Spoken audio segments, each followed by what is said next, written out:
What's up, YouTube? Today we're going to be looking at a brand new season of Delightful Days and a brand new meta with buffed moves. So without further ado, let's take a quick look at the updated PvPoke rankings for the top 20 ranked Pokemon, and then we're going to get into 13 top teams for this meta. So without further ado, we've got Clodsire at the rank 1 spot, so nothing's changed there. We've got a brand new Pokemon in Fortress with the Bug Bite buff, now a Dragon Breath clone at number 2. Corviknight is the same, Dusclops is the same, getting like a pseudo buff because of all the bugs.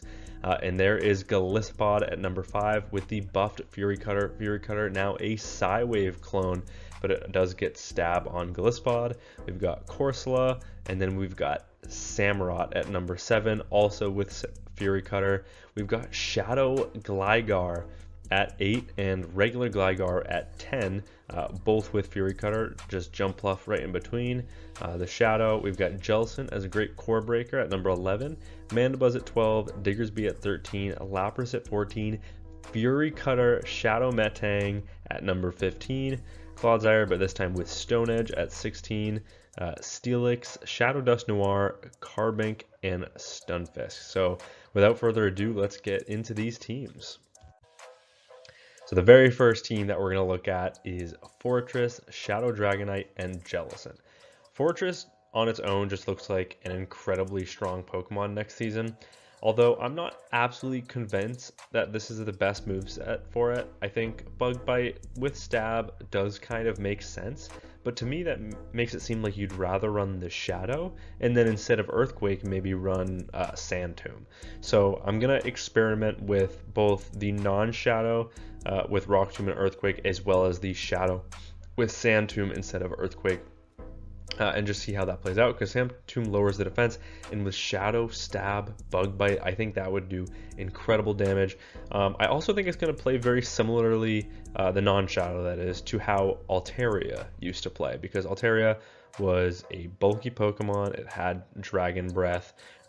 It was slow to its charge moves because it had expensive charge moves, and it had a double weakness. And Fortress is exactly the same. However, the double weakness here is to fire. So we have two answers to fire in the back. We've got Shadow Dragonite and Jellicent, both resist it. Fortress also will have trouble with grounds and fighters because Bug Bite is resisted on the fighters, and Rock Tomb is resistant on both fighters and ground. So Dragonite and Jellicent cover both of those weaknesses in the back as well. The next team we're going to take a look at is Steelix Double Bug Water. This is an ABB style team where Steelix is weak to ground, fire, and fighting. So we have two Pokemon in the back that are good into those typings. Bug resists fighting and ground, and water hits fire and ground for super effective damage. So a really strong core there. Obviously, Gliscod getting the Fury Cutter buff this season, and Araquanid getting the Bug Bite buff this season. The next team we're going to take a look at is Deni, Shadow Gligar, and Samurott. These are three buffed Pokemon all together on one team. Deni did get the Parabolic Charge buff, and it looks incredible. It only has two weaknesses, and those weaknesses are ground and poison. So we have Gligar in the back that resists both, and then Samurott in the back that can hit ground for super effective damage. Both Pokemon have super effective grass coverage as well, with like Fury Cutter and Megahorn on Samurott, and Fury Cutter and Aerial Ace on Gligar, which is good because grass resists electric from our lead as well. The next team we're going to take a look at is Mandabuzz, Shadow Metang, and Bronzong. This is another ABB style team with Mandabuzz on the lead, and then a double Psychic Steel in the back. Steel typing on its own is incredibly strong, and Steel and Psychic together are also like a pretty decent, like there's not too many, like it helps with fighting among the likes, and like Steel helps with Bug on the Psychic, so pretty nice there. And now that both Pokemon in the back have buff fast moves, I think they're going to be incredibly strong. You have Fury Cutter, which got the buff on Metang. This is a Psywave clone. And then Metal Sound on Bronzong, which I believe is like a Powder Snow, Vine Whip, Quick Attack clone. However, it gets Stab on Bronzong, which actually makes it a Shadow Claw clone with that Stab bonus. Mandabuzz also just looks very strong in this current meta, so I think this is going to be a very fun team to run as well. The next team we're going to look at is Bellybolt Lapras and Shadow Scizor. I'm really excited about this team for a couple reasons. Bellybolt is already a bulky Pokemon. Now it's running Sucker Punch as a fast move, and it has Parabolic Charge to boost its defense, guaranteed. We're also covering its ground weakness on this team with Lapras, which will definitely help there. It also has Ice Beam coverage for grounds, as well as Grass and Dragons, which Bellybolt doesn't want to see. And then Scizor in the back, also good against Grass and Dragons as a Steel Bug, and it has super effective coverage for grounds with Trailblaze. It's also really good in the closer position because Bullet Punch is now a Sucker Punch clone, and with Stab and the Shadow bonus, this thing is going to hit like a truck. It also has great pacing with Night Slash and Trailblaze, so that is going to be very strong there. It has the exact same typing as like Forretress, so it only has one weakness, and that is a double weakness to fire. And Lapras covers that with Sparkling Aura, which is great. Also, Belly beats most of the fires that Scizor is weak to as well. Think about it. The most common flyer is like Talonflame, where we resist Fly and Brave Bird on Bellybolt. Another common one, Typhlosion. Its bait move, Thunder Punch, is resisted on Bellybolt, which forces it to go for the more expensive Blast Burns and makes baiting a little bit trickier. It has Sucker Punch for Alolan Marowak, Skeledirge, and Armarouge. All of those all those fire types with secondary typings weak to dark. So I think without many darks in this meta, Bellybolt is going to find a really nice niche, and it has a surprisingly great core with Shadow Scizor. So very exciting to take a look at this team here. The next team we're going to take a look at is one that I actually ran in the Ultra League pretty much. I ran Dragalge, Golisopod, and Corviknight in the Ultra League, but instead of Golisopod, we're running Shadow Dwat. Let me preface by saying, take this team with a grain of salt. PV Poke seems to think that Acid is going to become a Shadow Claw clone. I'm not as optimistic. I think, yes, they're going to buff its energy, but I don't think they're going to make it a Shadow Claw clone. I think that's a little bit of an overestimate, and I wouldn't be surprised if it's not. So I guess we'll find out today when this goes live. But that said, this team is pretty straightforward. Dragalge is weak to Psychic, it's weak to Ground, it's weak to Ice, and then other Dragons. So we have Dwat as a safe switch, which hits Psychic and Ground for super effective damage with Fury Cutter, X-Scissor, and Aqua Tail. And it also resists Ice because it is a pure water type Pokemon. Corviknight in the back resists Psychic, Ground, and Dragon, and can hit Ice for super effective damage with Iron Head. I do want to highlight Dwat on this team because it has Stab, Shadow, Fury Cutter, which will be a Psywave clone, and it has crazy good pacing with 9 turns to an Aqua Tail and 10 to an X-Scissor. So this thing is going to be absolutely insane. It also has better bulk than its evolution, Samurott. So I think it has a lot of potential in this meta, and I'm very excited to try it out. The next team we're going to take a look at is Worman Trash, Feraligatr, and Corsola. So Worman Trash is very bulky, and it shares the exact same typing as Forretress and Scizor, which we have already looked at. It did get a double buff this season because it has access to both Bug Bite and Metal Sound. And I'll be honest, I'm not completely convinced Bug Bite is the way to go, because I think that just makes it a worse Forretress with worse coverage moves. So I think Metal Sound would actually make it stand out from Forretress and improve its pacing because it has way better energy generation. That said, we're covering its 1 double weakness to fire with Feraligatr as a water, and then Corsola with rock coverage in the back. And like I said, Metal Sound with Stab it becomes a Shadow Claw clone. So I think Worman with Metal Sound will vastly improve its pacing and make this thing truly really, really good. The next team we're going to take a look at is Shadow, Celio, Victreebel, and Runerigus. Celio got access to Surf this season, which gives it better water coverage. It previously had Water Pulse, I believe, so this is a much needed improvement for Celio. We are running the Shadow version because that way Surf and Body Slam just hit a little bit harder, because Celio also has some decent bulk to it as well. It has 4 weaknesses in Electric, Fighting, Rock, and Grass, but Grass, of course, is neutral because Celio is a Powder Snow user as an Ice. So the main weaknesses we have to worry about is Rock, Electric, and Fighting, which is why we have Victreebel and Runerigus in the back. Runerigus obviously could be replaced with Clodsire or Gligar. Either of the two are more meta versions of Runerigus, but honestly, look at how good it sims against the current meta, so maybe you do want to run Runerigus. That said, Victreebel resists Electric with its Grass typing, it resists Fighting with the Poison typing, and it resists Grass, double resists Grass with Poison and Grass.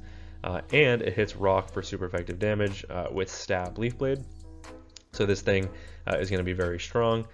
Whether Victreebel actually wants to run Acid is still unknown. If it does become a Shadow Claw clone, then yes, you do want to run Acid. If it doesn't, it still has Magical Leaf and can still get through those Leaf Blades and Sludge Bombs with decent pacing. And then Runerigus in the back resists Rock, it resists Electric, and it resists Fighting, and it's also just a very bulky Pokemon, so really strong core there. The next team we're going to take a look at, I know some of my subscribers are going to be excited about this one, is Ledian, Credillia, and Quagsire.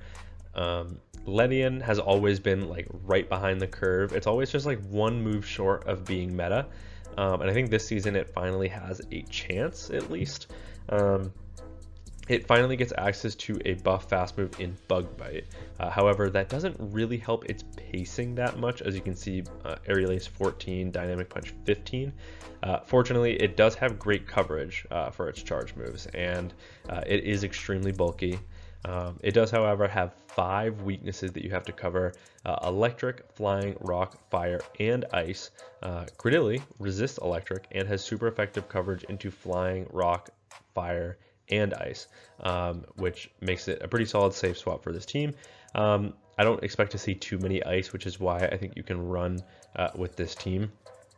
And we'll see if Credillia actually wants to run Acid or if it doesn't get the buff PB Poke predicted it to get. That said, Shadow Quagsire as a closer in the back resists Electric, Rock, and Fire, and can hit Electric, Flying, Rock, Fire, and Ice, all for super effective damage. So that makes a very, very strong core there. The next team we're going to take a look at is Furret, Shadow, Gligar, and Tentacruel. So because Dark is going to struggle in this meta with all of the bug, having a Sucker Punch user in Furret could offer a nice niche. That said, its charge moves are completely resisted on all the bug steals, because Steel resists Swift, and then Trailblaze is resisted on the Steel and the bug typing. So maybe you want to run Lanoon over Furret, and then instead of Grass Knot on Lanoon, you want to run Thunder. That is potentially an option. That said, Furret or Lanoon only have 1 weakness, and that is Fighting. So 2 answers to Fighting in the back. Obviously a Flyer and a Poison, both resisting Fighting. And we have the newly buffed Shadow Gligar with Fury Cutter, and then Acid Tentacruel, assuming that's the fast move it wants to run, depending on Acid's stats. Another benefit of this core is that Tentacruel is weak to Ground, Electric, and Psychic. And Gligar resists ground, and electric, and hits Psychic for super effective damage with Fury Cutter. And then Gligar is only weak to Water and Ice, which are both resisted on Tentacruel. So this team can really have 2 play patterns. You can either fight for switch with your lead to gain alignment for your 2 Pokemon in the back, or run it ABB just like Strong to Fighters. So very cool core here, and I think this is going to be a very strong team. The next team that we're going to take a look at is another ABB style team with a Mudboy in Gastrodon on the lead, and then double fire flying in the back. Gastrodon has only one weakness to grass, and that is a double weakness. So we have two Pokemon in the back that double resist grass and hit grass for super effective damage. Also, Shadow Charizard with Ember looks insane in the one shield even energy scenario. It has a 29 and 19 record and an average of 554 against the Open Great League, which is absolutely absurd. So Ember Charizard, definitely, Shadow Charizard specifically, definitely one to watch out for. I think this Pokemon is going to be absolutely insane, and I think it has a lot of potential this season. The next team that we're going to take a look at, and the second to last team for this video, is Lairon, Jellicent, and Shadow Jumpluff. Lairon has access to Metal Sound this season, which was buffed, and it becomes a Shadow Claw clone with the stab damage, as we previously mentioned. It does have Rock Tomb, which is a great move, and Body Slam as a bait move, as well as some decent bulk. It makes a strong core with Jumpluff. And then you have Jellicent as a safe swap for this team because it's just so neutral in this meta, and it covers the majority of the other two Pokemon's weaknesses. The final team that we're going to take a look at is Shadow Toxicroak, Drifblim, and Corviknight. So Toxicroak has access to Poison Sting this season, which allows it to run double nuke charge moves because of Poison Sting's energy generation, which is very threatening with the Shadow bonus. It also has Fighting and Ghost coverage, which is currently an unresisted combo in Pokemon Go. You can always hit for at least neutral damage with one of the two in any given matchup until Hisuian Zoroark is introduced to the game. But until then, you can at least hit for neutral in any given matchup. Toxicroak is double weak to Psychic, but fortunately Psychic has kind of fallen out of this meta. And then you also have a single weakness to ground and flying on Toxicroak.